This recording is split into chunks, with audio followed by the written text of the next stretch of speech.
Have you ever found yourself craving a place where the moment you step in, you can finally breathe a little easier? Not the kind of place you visit for a few days and then return to the same old rhythm, the same rising expenses, the same feeling that every new month adds another layer of weight on your shoulders. I mean a place that naturally slows your pace down. A place where you do not have to tense up just to keep everything under control, and you're not constantly wondering whether you can handle this rhythm again next year. In today's video, we're looking at two homes in two very different parts of Italy, yet they share one detail that makes you pause and look twice: an extremely low entry price compared to the wider market, starting from just 19,000 euros. And now, let's begin. Casorzo is a small town in the Monferrato area of Piedmont, the kind of place where you are not pulled around by a packed schedule. Life here follows the grape harvest, the sunlight, the quiet afternoons in a courtyard. It does not need noise to feel alive. It does not need to be expensive to feel worth living in. If you have ever imagined a place to step away from rising costs and urban pressure, Monferrato often gives exactly that feeling: slow, honest, steady. And in that setting, there is a house right in the center of the village that makes people pause for a few seconds. It is listed at 19,000 euros. This is a terraced village house of about 70 square meters, spread across 3 levels, with 5 rooms in total, 3 bedrooms and 1 bathroom. If you simply divide the price by the size, you get roughly 271 euros per square meter.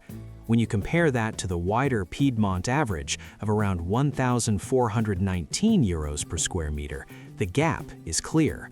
That gap creates a kind of price cushion at the entry point, as long as you understand where the post-purchase costs may appear. The space itself carries the kind of details many people picture when they think about an Italian village home: a private courtyard, a balcony, a cellar.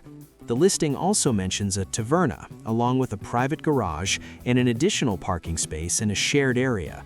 For someone looking for a weekend base or a seasonal retreat, these secondary spaces often matter more than expected. They make the home feel open and livable without needing huge square footage. There is also a practical renovation possibility. The description suggests 2 smaller rooms could be combined into 1 larger bedroom. That is the kind of realistic upgrade that does not require expanding the footprint, just rethinking how the space works for modern life. In terms of daily services, the town itself offers essentials. There's a Desbar Express and Farmacia Ripetti, which for many people determine whether long stays are realistic. There's a local bar or cocktail lounge such as Courtyard, where you can feel the rhythm of the community. For banking, Casorzo does not have a major branch within the commune, but Cassa di Risparmio di Asti in nearby Grazzano Badoglio is about 2.9 kilometers away. In real terms, that is usually a 5 to 10-minute drive. In terms of transportation, leans toward personal car use, but there are anchors.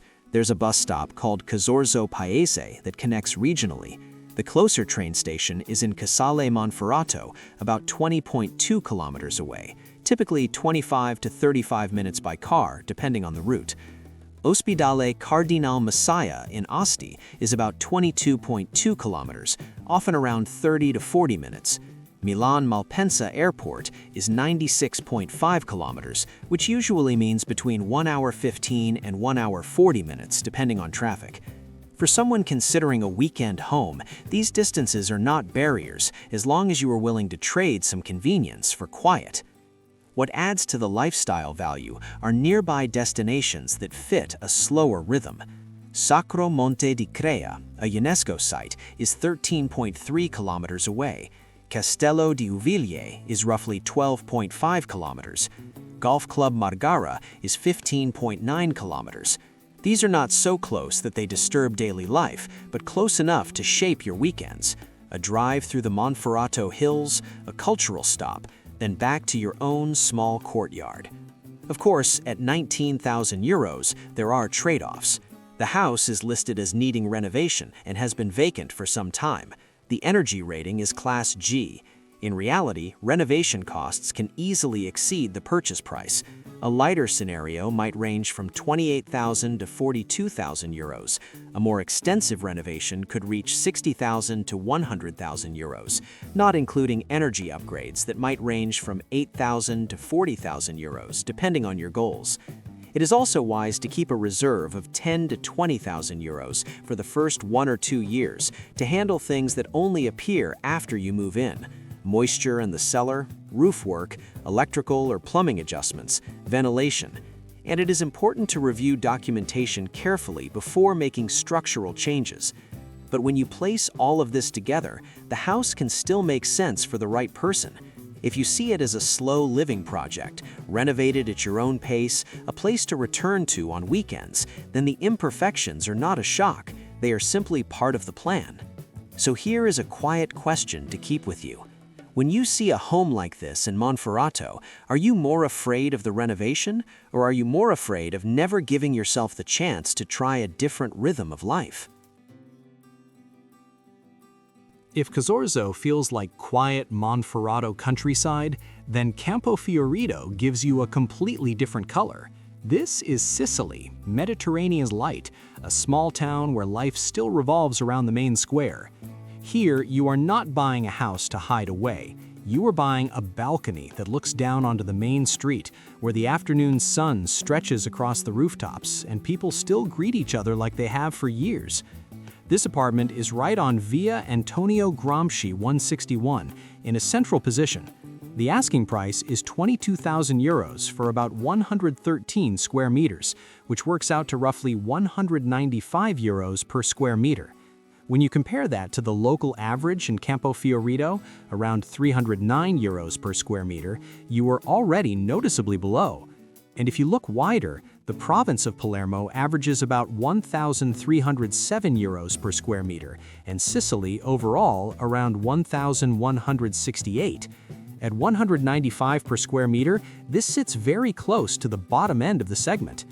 Inside, the layout is spread over 2 internal levels.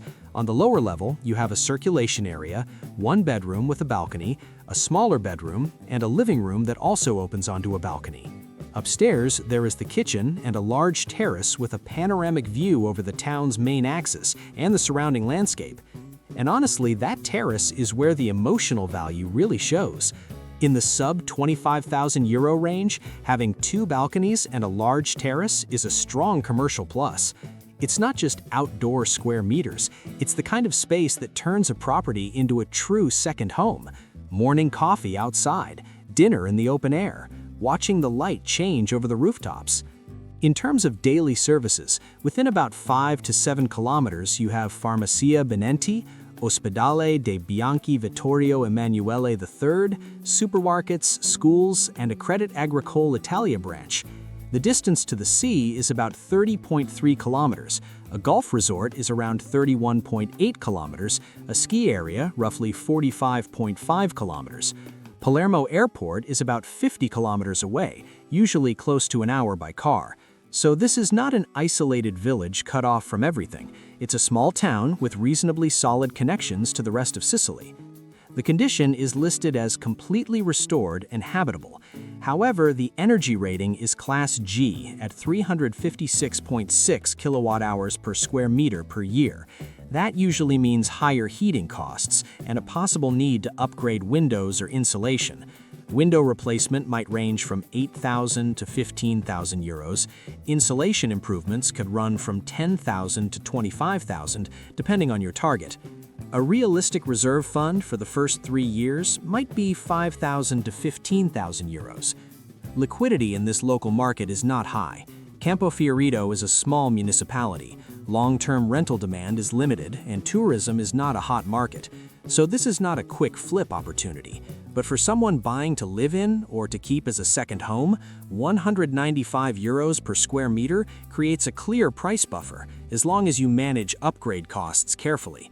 So the real question is not, is 22,000 euros cheap? The real question is this: with 22,000 euros, are you buying a small apartment in a sunny Sicilian town? Or are you buying a slower rhythm of life, where each afternoon you can stand on your terrace, look down at the street, and not worry about a heavy monthly mortgage hanging over you? Today, we've just walked through 2 homes that share one thing in common: a price low enough to make you pause. And maybe you felt it too while watching. First, curiosity, then a bit of hesitation, and eventually that quiet question in your mind: if it's this cheap, what am I actually buying?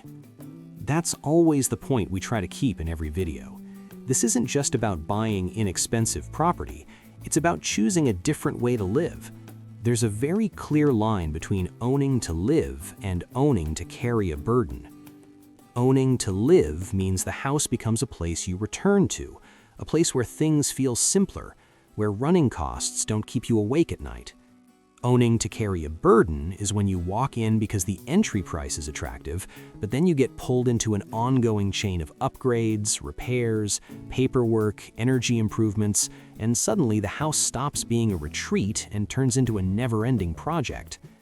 If prices like these sound hard to believe, that's completely normal, especially if you're coming from markets where the down payment alone is enough to make someone sigh. But in Italy, especially outside the hot corridors, low prices aren't always a trick. They usually reflect something very real: a location outside major tourist centers, slower local demand, aging or shrinking populations, a quieter rhythm of life, and importantly, the condition of the property itself, sometimes move-in ready, sometimes in need of a serious plan. Now imagine a simple slice of life after you own a place like this. An ordinary morning, no rush. You open the balcony doors or step into a small courtyard and watch the light shift across an old wall. You walk a few minutes to buy what you need, greet a neighbor, then head back home. It's not luxury living. It's not an over-romanticized dream. It's just a pace slow enough that you feel like you're living, not just running. So let me ask you something. If you had to choose, would you lean toward the quiet, practical countryside village or the sunny town with balconies, terraces, and open outdoor space? And why? We read every comment because sometimes your story makes this journey feel more real than the houses themselves. Thank you for staying until the end. If this slower, more honest perspective helps you see the market a little more clearly, you're welcome to follow along for the next step of the journey. In the next video, we'll open another door somewhere in Europe. No rush, no exaggerated promises, just trying to see more clearly and maybe live a little lighter.